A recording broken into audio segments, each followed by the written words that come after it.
Would you clean this 30-year-old needlepoint as a given to from one spouse to another over 30 years ago to show their undying loyalty and love?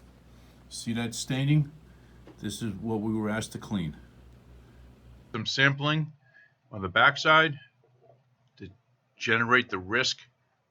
Sent the feedback to the customer, had a conversation with them. We'll let you know how it went. Stay tuned. Another episode of Would You Clean This Needlepoint? What we have here is a piece that was brought in from one of our customers in the Boston area. And as you can see, the staining here and on the back side, exactly the same color staining here. Throughout the back and some of the front, there are smudges, dirt marks, and water marks. Most of those can be corrected and probably corrected safely. Our biggest issue here is this staining right here. We were told it was mold or mildew, and we don't think it is. We think it's from the wooden oval frame that sat over this.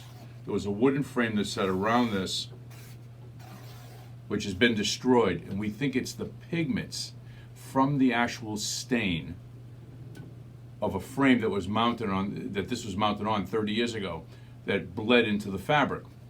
And what we basically have is, we have a linen background, wool threads, multiple colors as you can see, and it's mounted on foam board.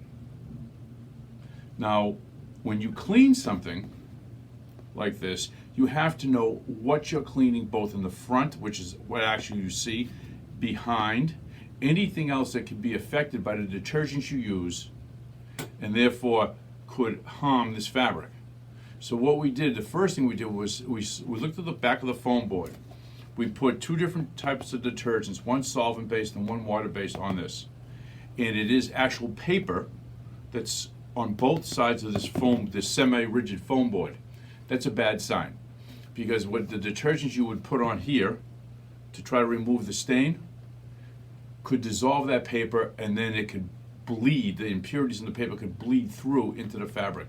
Big no-no. So at the very least, what you would want to do is take this apart from the back, take this masking tape off. There is glue here, which is never a good sign. You don't want to glue things like this, but you'd have to break that glue bond, then staple the whole piece flat on a piece of treated plywood, so that nothing that you put on here that would go through, because the detergents will penetrate this thin fiber, will go through and then come back and harm the fiber itself. So that's the first step we discussed with the customer. Then we said, well, before we go into cleaning it and too much testing, let's see, the main problem here, the main staining we're looking to get rid of here, is this staining right here. The camera should be able to pick that up. Well, we also have that on the back, exact same stain. So we put chemistry, aggressive chemistry here, to see if we can make even the slightest change. And we couldn't. There was no change. 2 overnight tests. We couldn't do anything here. So that means that we would have to take the most aggressive cleaning we could on the front, if it ever got to that point, to try to remove this.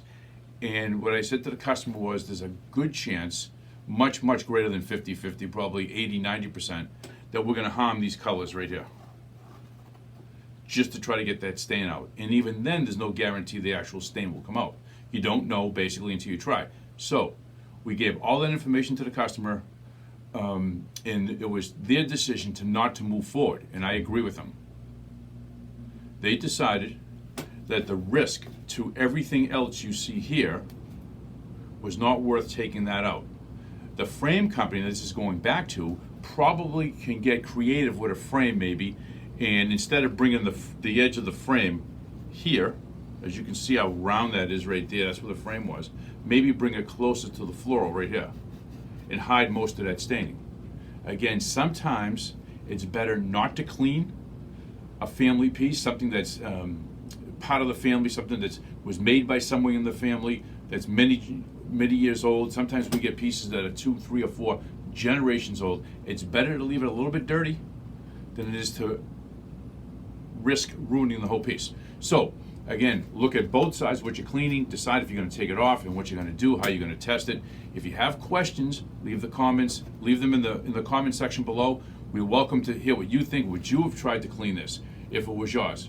Thanks again for watching. If you want to see more videos like this, hit that little subscribe button and that bell next to it, and you'll be notified every time we upload a new video. Thanks again.